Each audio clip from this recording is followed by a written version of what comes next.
Olá, seja muito bem-vinda, muito bem-vindo a mais uma aula do nosso curso de Introdução à Gerontologia Módulo 1. Hoje nós estamos no nosso segundo vídeo bônus e vamos conversar sobre como promover a autoestima da pessoa idosa. Você percebeu ao longo desse curso que existem diversos fatores que influenciam na qualidade de vida do idoso e um dos principais fatores é justamente a perda de capacidade funcional. E essa perda de capacidade funcional está diretamente relacionada também à perda de autoestima da pessoa idosa. Por isso que as políticas públicas direcionadas ao idoso, elas focam na questão da gente tentar auxiliar esse idoso a manter a autonomia e manter a independência, ou seja, manter a capacidade funcional, para que ele não acabe desenvolvendo a perda de autoestima e muitas vezes desenvolvendo o próprio processo depressivo que nós conversamos no vídeo anterior, tá? Mas para que a gente consiga entender de que forma a gente pode auxiliar esse idoso, promovendo a autoestima desse idoso, a gente precisa entender o que é autoestima. A autoestima é a confiança em si mesmo. E essa confiança em si mesmo, ela pode ser abalada de acordo com a influência de diversos fatores, né? Um dos fatores que a gente trabalhou bastante ao longo desse curso é a questão das doenças. E principalmente não só as doenças, mas a incapacidade funcional que ocorre em decorrência dessas doenças. Isso vai abalar fortemente o emocional do idoso e muitas vezes vai então desembocar na perda de autoestima. Mas a gente tem outros fatores também, como a questão do desrespeito, o desrespeito à capacidade de decidir do idoso. Isso é algo muito comum entre os familiares, acreditar que uma pessoa fez 60 anos a partir do momento que fez 60, 61, ou seja, entrou no grupo, na classificação etária de idosos, ela não pode mais decidir por si mesma. Isso é um erro crasso que acontece com familiares de pessoas idosas e que vai influenciar aí na questão da autoestima, mas a gente tem também a questão do desrespeito à própria intimidade do idoso. A gente tem também um erro muito comum que é tratar os idosos como crianças. Infelizmente, a maioria da nossa população acredita que se envelhecemos, voltamos a ser crianças, e isso é muito errado. Isso é um dos mitos, né, dos preconceitos relacionados à pessoa idosa, porque o idoso ele nada mais é do que uma pessoa adulta mais envelhecida. Ele não se transformou em uma criança. Isso é um erro que nós vamos conversar ainda em um próximo vídeo. Mas, principalmente, além de todos esses fatores que eu falei, né, e especificamente a questão das doenças e das incapacidades que, de fato, influenciam fortemente na questão da autoestima, dessa autoconfiança do idoso, a gente tem também o cuidado que gera dependência, ou seja, atitudes dos profissionais, dos cuidadores e dos familiares de idosos que acabam causando essa perda de autoestima, tá? Entre essas atitudes, a gente tem principalmente a questão da superproteção do idoso, ou seja, daquele comportamento do familiar que imagina que, de repente, ele tem pena do idoso, ele tem medo de ver o idoso sofrer, ele tem insegurança se o idoso pode realizar determinadas atividades ou não, predomina em si, nesse familiar, nesse cuidador, muitas vezes um sentimento de culpa, e ele passa a super proteger o idoso, ele passa a fazer tudo pelo idoso, e isso se configura não só na atitude de fazer, mas também na fala, né, na forma que você se comunica com o idoso. Olha, meu pai, minha mãe, ou você, falando diretamente para o idoso, né, você não tem mais condições de tomar banho, então eu agora vou efetivar o seu banho. Não, a gente tem que aprender a substituir, né? Olha, você agora precisa de ajuda, precisa de auxílio para o seu banho. Isso já muda a nossa forma de comunicar, já muda a forma que o idoso vai conceber essa perda de independência, essa perda de capacidade, né? Então a gente precisa ter muito cuidado com a forma que a gente se dirige ao idoso na comunicação e também, principalmente, na questão das atitudes, né? Muitos familiares, por exemplo, o idoso ele pode levantar para beber um copo d'água com dificuldade, mas ele consegue levantar. E aí o familiar acha que não, se o idoso está com dificuldade, então eu vou levantar e eu vou pegar o copo d'água dele. Se ele não consegue se vestir sozinho, então ele também não consegue tomar banho, eu vou lá e vou oferecer todo o banho do idoso. Muitas vezes o familiar ele precipita o banho de leito quando o idoso ainda tem condições de tomar banho no banheiro. Então a gente precisa evitar determinados tipos de atitudes e você vai aprender nesse vídeo sobre isso, né? Muitas vezes o familiar também, uma forma dele super proteger o idoso é ele sempre ter determinadas falas no sentido de que, olha, não precisa se preocupar que eu resolvo isso para você. Quando você faz isso, você tira a autonomia, você tira o senso de controle, você desrespeita a opinião do idoso. Também é muito comum nas consultas médicas ou com outros profissionais de saúde, o familiar ele não deixar o idoso falar, ele falar pelo idoso, ele indicar o que ele considera que é o mais importante para o idoso, quando a gente deveria ouvir a própria pessoa idosa, né? Por outro lado, a gente tem também, pensando assim do ponto de vista das atitudes do idoso para com os familiares, né? O idoso, quando ele percebe que os familiares não oferecem atenção devida, que não tem uma convivência, que não tem um laço muito forte, muitas vezes o idoso, de certa forma, ele simula perdas de capacidades para ele ter esse familiar por perto, para ele chamar a atenção mesmo, para ele conseguir mostrar que ele precisa desse familiar do lado. E se ele não simula uma perda de capacidade, esse familiar muitas vezes ele nem olha para o idoso. Tá? E isso é muito comum hoje em dia, inclusive por conta do uso de celulares, né, o uso de computadores. Nós estamos do lado de um idoso, mas nós não estamos olhando para ele. E aí o idoso muitas vezes ele até simula uma perda de capacidade para ele ter a atenção, tá? Só que quando isso acontece e o familiar começa a fazer pelo idoso aquilo que o idoso tem condições de fazer, a consequência óbvia vai ser a perda de capacidade. Então o que a gente vai aprender ao longo desse vídeo é de que forma a gente deve auxiliar esse idoso ao longo desse processo de envelhecimento, tá? Então, o primeiro ponto é a gente ter consciência da realidade, aquilo que o idoso tem capacidade de fazer ou não, está sempre trabalhando no sentido de promover a independência e promover a autonomia da pessoa idosa, tá? Então, a gente tem sempre que avaliar as condições do idoso e tentar descobrir o que ele ainda pode fazer. À medida que você avalia, você tem esse senso de realidade, você descobre aquilo que o idoso pode fazer e não somente aquilo que ele não pode fazer, que é uma mania dos familiares focar nas perdas funcionais e não focar nas funcionalidades, né? O que o idoso tem de funcional? Quais são as potencialidades? O que ele ainda pode fazer? O que ele pode melhorar? E a partir do momento que você faz essa avaliação, muitas vezes com a ajuda até dos profissionais de psicologia, profissionais de fisioterapia, o próprio profissional médico, você vai poder oferecer ajuda, mas ajuda de acordo com aquilo que o idoso precisa, não de acordo com aquilo que você acha que deve fazer, tá? Então, quando a gente foca nessa questão de avaliar e de olhar aquilo que o idoso tem condições de fazer e de oferecer ajuda de acordo com o que ele precisa, primeiro ponto que a gente precisa observar é que a gente jamais deve fazer pelo idoso aquilo que ele tem condições de fazer. Ainda que ele faça lentamente, ainda que ele demore, se ele tem condições de fazer, é ele que deve fazer e não você, tá? E aí quando você observa que ele não tem mais capacidade de fazer sozinho, porque é sempre uma progressão, como eu falei em outros vídeos, você vai auxiliar esse idoso. E somente quando você percebe que ele não tem condições nenhuma de fazer determinada atividade é que você vai fazer por ele. Agora, uma coisa que a gente tem que considerar também é que às vezes o idoso ele não consegue fazer determinada atividade, mas ele pode conseguir fazer outras. Então, a gente precisa sempre avaliar que a perda de capacidade nunca é uma perda de capacidade em todos os domínios, em todas as tarefas, né? A não ser, é claro, que o idoso esteja desenvolvendo uma doença progressiva, como a doença de Alzheimer e outras doenças nas quais, no final, ele vai ter uma perda muito grande de capacidade funcional e ele vai depender completamente de você. Mas, em geral, o idoso ele apresenta perdas em determinados domínios, em outros não. E você precisa sempre avaliar isso e colaborar naquilo que ele precisa. Agora, de que forma que você vai colaborar? A partir do momento que você avaliou as potencialidades e avaliou também aquilo que ele tem dificuldades para fazer e o que ele não consegue fazer, você vai começar a colaborar com o idoso, você vai auxiliar o idoso, tá?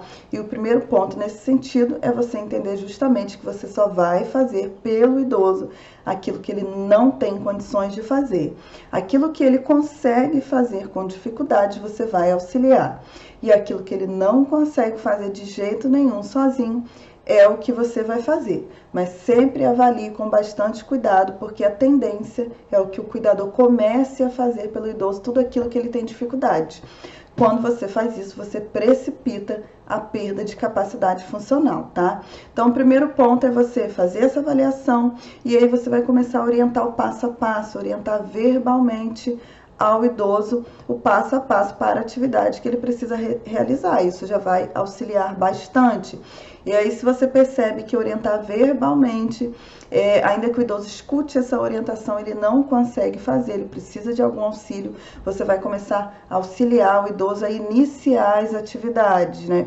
Quando você perceber que ainda que você ajude nesse início, que ele não consegue concluir, você vai auxiliar o idoso na atividade, vai auxiliar ele aos poucos a fazer, por exemplo. Muitas vezes o idoso ele tem dificuldade para tomar um banho completamente sozinho, mas se você coloca uma cadeira no banheiro, ele consegue passar o sabonete, ele consegue se enxaguar, ele consegue se secar. Muitas vezes ele só vai precisar da sua ajuda para colocar a roupa. Isso vai ser um processo mais demorado, mas você vai permitir que o idoso continue funcionando por mais tempo. Se você percebe que o idoso tem dificuldades e você já começa a fazer por ele, o que vai acontecer? Daqui a pouco ele vai ter perda de mobilidade, daqui a pouco ele vai se tornar cada vez mais sedentário e vai precisar muito mais de você. Dependendo do tipo de doença que esse idoso apresenta, e muitas vezes ele nem tem uma doença, mas ele tem uma perda de capacidade funcional decorrente de algum acidente, em muitos dos casos isso vai fazer com que você fique muito mais tempo cuidando desse idoso, que você passa a maior parte do seu dia executando somente os cuidados ao idoso, quando você poderia estar fazendo outras coisas, inclusive cuidando de você mesma, né? Então a gente tem que sempre promover a independência dele, sempre deixar ele fazer e auxiliar naquilo que ele não tem mais condições, tá? Outro ponto importante também é que a gente pode facilitar as atividades do idoso. Então, se você percebe que ele tem dificuldade, por exemplo, para se levantar, você pode adaptar o seu ambiente, você pode adaptar o banheiro, pode adaptar a cama, pode adaptar o sofá para que ele consiga fazer essas atividades sozinho. Ainda que ele tenha alguma dificuldade, se você oferece os apoios, se você modifica o ambiente, isso já vai facilitar, isso já vai permitir que o idoso faça sozinho, sem precisar de você, tá? Outro ponto muito interessante é você considerar as preferências do idoso, as preferências relacionadas, por exemplo, às roupas que o idoso gosta de colocar, ao horário que ele quer tomar banho, ao horário que ele gosta de almoçar, ao horário que ele gosta de jantar. Esse respeito às opiniões do idoso, esse respeito às preferências dele, também vai fazer com que ele tenha sua autoestima fortalecida. Outro ponto muito interessante também eu falei para você que é importante fazer as alterações no ambiente para auxiliar o idoso na mobilidade, para auxiliar o idoso na questão da independência, mas essas mudanças, elas nunca devem ser feitas sem a opinião do idoso, sem você considerar o que ele acha interessante, o que ele acha o melhor, quais as mudanças que a gente pode fazer, tudo tem que ser conversado com o idoso. Nunca pode surgir pode partir só de você. Tem que partir de uma conversa, de uma reflexão, de uma interação, sempre respeitando também a opinião da pessoa idosa. Outro ponto bem interessante aqui, claro, se esse idoso tem uma perda de capacidade funcional, você precisa se preocupar com a segurança dele. Mas essa preocupação não pode ser excessiva. Quando essa preocupação é excessiva e o idoso percebe isso, muitas vezes ele próprio fica com medo de realizar determinadas atividades. Então você também tem que se segurar nesse sentido, claro, promover toda a adaptação de ambiente, né? De forma a assegurar que o idoso não vai ter riscos de cair, por exemplo, riscos de queda, mas se segurar em termos dessa insegurança que muitas vezes você tem enquanto cuidador, porque o idoso vai perceber, isso vai fazer com que ele tenha medo, isso vai fazer com que ele tenha perda de autoestima também. Como eu falei, quando o idoso ele tem dificuldades para realizar determinadas atividades, ele vai demorar mais para concluir. Então é importante que você separe um tempo a mais, né? É muito comum um cuidador, por exemplo, como eu falei, a questão do banho, a questão do idoso mudar de roupa, a questão do idoso se levantar para fazer alguma coisa. Muitas vezes o cuidador percebe essa dificuldade e ele quer agilizar. Ele quer fazer as coisas mais rápido, até porque ele vai ficar não livre de forma pejorativa, mas vai sobrar mais tempo para o cuidador fazer outras atividades, então ele começa a fazer tudo pelo idoso. Não, separa um tempo, né? Se você percebe que o idoso demora 10 minutos, 20 minutos, meia hora, 1 hora para fazer determinada atividade, se organize em relação ao tempo, para que o idoso possa fazer sozinho, ainda que com dificuldades, e não você, tá? Esse é um ponto muito interessante e você também vai precisar, é claro, de muita paciência para esperar, vai precisar lidar com o seu emocional também, de ver que determinadas atividades, às vezes o idoso ele está com dificuldade, muitas dificuldades para fazer, e você muitas vezes, né, isso vai mexer com o seu emocional, porque você vai querer super proteger, mas você tem que manter a sua calma, manter a sua paciência e deixar que o próprio idoso faça as atividades no tempo dele. Por quê? Porque isso vai ser benéfico para a própria funcionalidade do idoso, tá? Outra questão muito importante também na questão das escolhas de decisões, eu citei em alguns momentos anteriores desse vídeo, mas eu quero reforçar algumas coisas. Por exemplo, quando você precisa contratar um cuidador para o idoso, é importante que você respeite a escolha do idoso. Muitas vezes você se identifica com o cuidador, mas o idoso se identifica com outro. Então você tem que respeitar o idoso nesse sentido. Muitas vezes esse idoso tem vários filhos, todos os filhos querem morar com esse idoso. O idoso, de fato, ele percebe que ele precisa morar com um dos filhos, mas ele preferencialmente quer morar com um. E muitas vezes entra aquela briga, né? Se inicia aquela briga entre os filhos, porque um outro quer cuidar, tá? O que precisa haver é um consenso entre esses filhos para que o idoso escolha com quem ele quer morar. Porque não é que ele não goste de todos os filhos, mas ele vai ter determinada preferência na questão de morar, né, de coabitar, e a gente precisa respeitar isso também. A gente precisa respeitar também a questão das mudanças na casa, como eu falei, mudanças de ambiente, as decisões do idoso relacionadas à questão das finanças, né? Claro, se o idoso ele não tem um problema cognitivo, se ele não tem alguma demência, porque a partir do momento que ele tem uma demência, ele não vai ter mais condições de organizar a sua vida financeira, né? À medida que essa demência evolui. Mas se não é o caso, respeite as decisões financeiras também desse idoso. Contribua também para que esse idoso se sinta útil, para que ele se sinta uma pessoa que tem um papel importante dentro dessa família, dentro desse ambiente onde ele mora, tem um papel importante na comunidade. Então é importante você distribuir tarefas para o idoso, distribuir responsabilidades, né, dentro das capacidades dele. Então, se é um idoso que tem condições dentro de casa, por exemplo, de varrer a casa, ou de lavar a louça, ou só de fazer o almoço, não importa, de cuidar das plantas, né? Faça aquela avaliação, observe o que ele tem condições de fazer e atribua responsabilidades para ele. Às vezes no início ele vai ter até alguma dificuldade de aceitar, mas com o tempo ele vai percebendo que ele tem condições de executar aquela atividade e ele vai começar a se sentir útil à medida que ele conclui. Então é importante determinar, é importante construir junto com o idoso essas responsabilidades relacionadas a tarefas do dia a dia, porque isso vai fortalecer a autoestima do idoso. Outro ponto interessante também é que, reforçando, né, esse idoso ele pode reagir negativamente, mas não é porque ele vai reagir negativamente essas mudanças que você vai fazer para promover a autoestima dele que você deve desistir. Não, tá? Se o idoso que você cuida é um idoso que já está mal acostumado, é um idoso que você já super protege há muito tempo, quando você começar a fazer essas alterações, começar a fazer essa avaliação de funcionalidade e permitir, incentivar que ele faça determinadas coisas, às vezes, por ele já estar acostumado, já estar acomodado, ele pode até ficar zangado. Poxa, mas você sempre fez isso por mim, por que agora eu que vou começar a fazer? E aí o que você vai ter que conversar e refletir com esse idoso nesse momento, primeiro, os benefícios que ele vai ter à medida que ele começa a executar as próprias atividades, né? À medida que ele começa a ter as responsabilidades, as tarefas e até as responsabilidades acerca do autocuidado, né? Quanto que isso vai ser importante, o quanto que isso vai acrescentar em termos de qualidade de vida para ele, em termos de anos de vida também para ele, né? E sempre mostrando esse lado positivo, você vai mostrar também que você entende. você entende que ele tem determinadas dificuldades, que você entende que é difícil fazer determinadas tarefas, mas que vocês vão experimentar. Vocês vão fazer um teste, vocês vão fazer uma experiência para ver se ele tem condições e se ele consegue manter determinadas tarefas, né? E à medida que você mostra para ele esses benefícios, que você mostra para o idoso que você entende as dificuldades e que você não está fazendo essas alterações por você, porque você acha que ele é um peso, mas que sim, você está fazendo essas alterações, você quer fazer essas experiências com ele, em benefício da própria saúde dele.